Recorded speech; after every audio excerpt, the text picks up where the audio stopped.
Hello. Kembali lagi sama aku, Kirei. Kali ini aku mau ngebahas film Triangle of Sadness. Kali ini aku ditemenin sama Bang Jason. Halo semuanya. Nah, jadi Bang Jason ini seorang maniak film ya, bisa dibilang. Waduh, Tahu. kalau untuk maniak film ini belum sampai ke situ, cuma seneng nonton film-filmnya aja. Ya. Jadi gimana nih tanggapan Bang Jason soal film yang menang di Cannes ini? Ya, gue suka kalau di Triangle of Sadness ini itu karena sutradaranya tuh si Ruben Östlund ini, karya-karyanya dia itu satir dan dark comedy. Jadi dia itu memang sering, kalau kayak tahun 2014 itu dia punya film Force Major. Nah itu juga satir-satir yang dark komedinya tuh ngena banget. Jadi memang dia ini buat gue sih, gue liatnya ini spesialis untuk dark comedy yang satir-satir gitu. Jadi setelah 2014, abis itu The Square, itu juga film sebelum Triangle of Sadness ini, itu juga memenangkan Palme d'Or. Nah, itu juga saat ini juga Triangle of Sadness ini benar-benar satir yang cukup mengena buat zaman kita juga, sekarang juga.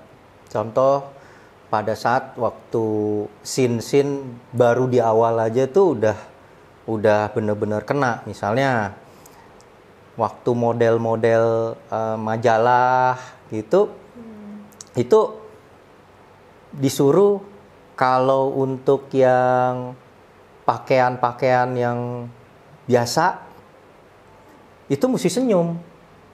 Coba deh kalau lu ke department store gitu ya, kayak H&M atau yang lain, pasti lu ngelihat model-model yang di wallpapernya itu selalu senyum-senyum. Tapi coba kalau lu ke yang branded, nah itu udah pasti nggak bakal senyum, kayak orang mata sombong gitu. Siapa lu gitu, emang lu bisa beli ini barang? Dan ternyata itu sebuah rumus yang ada di modeling tuh ternyata diajarin juga pada saat di scene film itu ya. Jadi tuh cukup kayak menyindir juga, itu scene awalnya aja udah menyindir seperti itu. Nah, yang kedua dia akan menyindir soal orang-orang super kaya yang bener-bener manja dan pengen segalanya dilayanin. Berarti relate sama kayak strata sosial sekarang. Iya, jadi kan kalau yang super kaya itu kan orangnya kan pengennya segalanya kan mau dilayanin, nggak boleh dibantah, pokoknya semuanya egonya mereka mesti diikutin. Nah, ini film ini tuh kayak ngisahin, jadi pada saat mereka lagi liburan dan modeling ini nih ada dua model ini, dia pacaran, cewek cowok. Mereka juga ikut ke kapal pesiar yang untuk tour gitu. Mereka ini bisa sampai diundang di kapal pesiar itu tuh kayak buat endorsement. Jadi kayak memang mereka punya tugas buat nanti ini coba di endorse gimana sih gitu. Nah, mereka kenalan lah sama orang-orang super kaya di situ. Nah, dan juga hidupnya tuh di dalam kapal pesiar itu gimana sih kesehariannya. Nah, itu sih buat gue ini banget ya, bener-bener memang mencerminkan tuh apa adanya, ya memang kayak gitu. Alaminya, naturalnya kayak gitu. Nah, film ini mulai naik nih klimaksnya itu pada saat ternyata kapal pesiar ini karam. Nah, pada saat karam nih karena badai, terus juga diinin bajak laut, ternyata ada bajak laut juga. Nah, itu kapalnya karam. Nah ini ada beberapa terdampar nih di sebuah pulau. Nah, di sebuah pulau, dan ini kan mirip-mirip kayak film Stowaway ya. Ya, Nah terus kirain ini di pulau terpencil gitu. Jadi mereka nih begitu udah sampai ke pulau, mereka lihat, ini pulaunya kayak begini, nggak ada apa-apa, nggak ada kehidupan, nggak ada apa gitu ya. Maksudnya tuh jauh dari peradaban. Kenapa? Karena mereka lihat kok nggak ada resort, nggak ada apa gitu ya. Oh ini berarti kita terdampar di pulau yang bener-bener ini nih remote banget. Nah, udah awal-awal tuh mereka yang selamat itu orang yang super kaya. 2 model ini ternyata juga ikutan selamat. Sama satu yang di kapal pesiar ini nih yang kerja. Ya, jadi kayak cleaning service-nya. Ya. Nah, ini orang Filipin, artis Filipin yang meranin. Jadi dia kayak TKW-nya lah gitu. Dia yang kerja di situ. Nah, akhirnya kan untuk awal-awal itu kan namanya orang yang super kaya atau yang memang udah merasa di atas, nyuruh si cleaning service ini, nyariin itu gitu kan. Gimana nih kalau kita hidup? Gimana nih kalau kita itu perlu api. Nah, jadi nyari kayu bakar dia, yang berburu dia. Lama-lama dia jadi mikir, kok gue mulu, kalian nih kayaknya nggak guna gini kalau pas lagi krisis kayak gini. Orang-orang ini jadi bergantung pada dia gitu. Jadi akhirnya dia, kalau kayak gini caranya, kenapa gue masih disuruh-suruh sama lu? Kan lu yang tergantung sama gue sekarang. Hidup mati lu sekarang sama gue. Makanan gue yang provide. Kayu bakar gue yang provide. Segala apa gue yang provide. Nah, akhirnya dia berontak lah. Kok gini caranya, gue nggak mau ikutin lu pada. Lu yang kalian semua yang tergantung. Nah, jadi dia menobatkan dirinya dia itu pemimpin di situ. Seakan-akan raja. Ya, ratunya lah. Karena ini kan wanita ya ininya ya. Nah, itulah yang ingin ditampilkan sama sutradaranya itu di film ini tuh, bagaimana sih sebenarnya kecenderungan manusia itu. Jadi dari awal tuh yang model, bahwa kehidupan model kayak gini loh. Kalau lu mau model produk sesuatu tuh, kalau produknya mau mahal, jangan ketawa, jangan senyum, jangan kelihatan bahagia, kelihatannya arogan. Nah, kalau yang bahagia berarti barang lu murah gitu. Nah, habis itu dia juga mulai ngasih lihat, ini kehidupan super kaya nih kayak gini, manja, semua pengen dilayanin. Nah, dituruti. Terakhir yang kehidupan yang di pulau ini, gitu, bahwa yang kemanjaan itu semua sebenarnya nggak ada artinya, dan kalian tuh nggak guna. Karena apa? Karena nggak pernah belajar untuk benar-benar hidup tuh kayak gimana. Dan pada akhirnya yang strata paling bawah bisa menjadi strata paling tinggi di situ. Karena dia semua yang kerjain kan, semua tergantung sama dia akhirnya. Nah,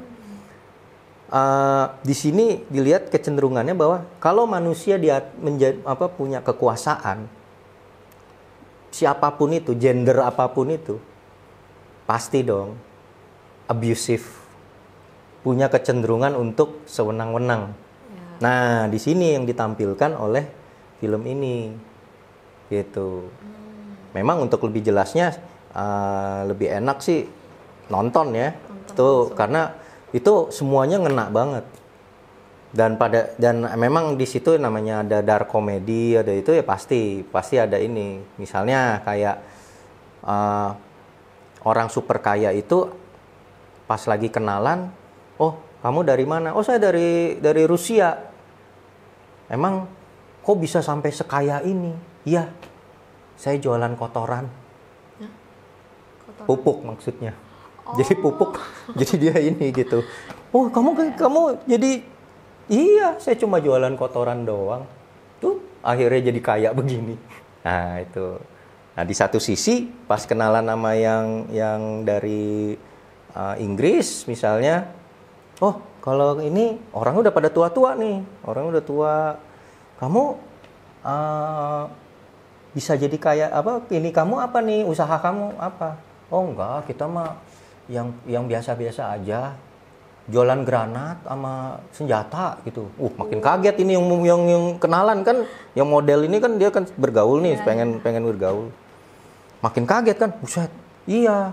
Nah, ironisnya di situ mungkin sedikit spoiler ya jadinya ya. Iya. Nah, ini waktu kapal itu badai terus ada bajak laut tuh.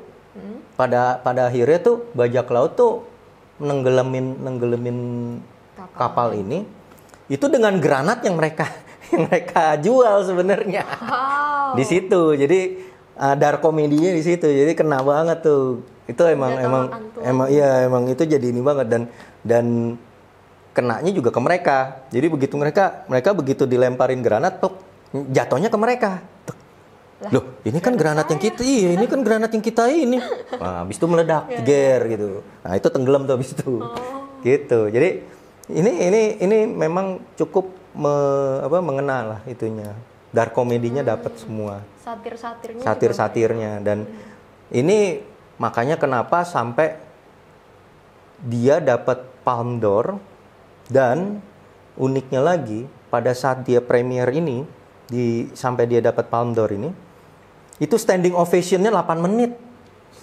Gila, bayangin aja begini 8 menit gitu kan. Berarti itu wah, itu kena banget dan memang kita nonton memang pas iya juga sih. Gila sih emang gini.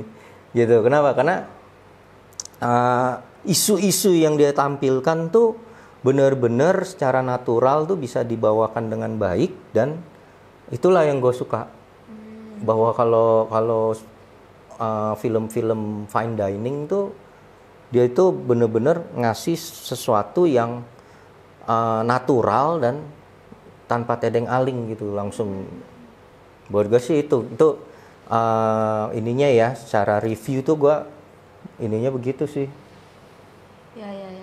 Jadi film ini tuh merangkum fenomena-fenomena sosial yang ada di dunia ini dan dijadiin komedi, satir gitu dan dibungkus secara rapi di satu film ini. Nah, menurut Abang sendiri seberapa worth it sih film ini buat ditonton? Oh, banget. Gue rekomen banget. Ini buat gue kalau ini makanan ini udah fine dining. Wow. Ini restoran fine dining ini. Bukannya warteg kan, bukannya apa fast food gitu, enggak. Ini bener-bener fine dining. Jadi lu kalau ibaratnya tuh ini makanan buat otak lu sebenarnya. Jadi kenapa gue mengkategorikan film itu jadi kayak semacam restoran makanan gitu, ada warteg, ada fast food. Mungkin juga kalau yang film-film action yang Hollywood itu popcorn. Baru ya ini film fine dining banget ini. Itu maksud gue mereka layak lah dapat Palme d'Or itu.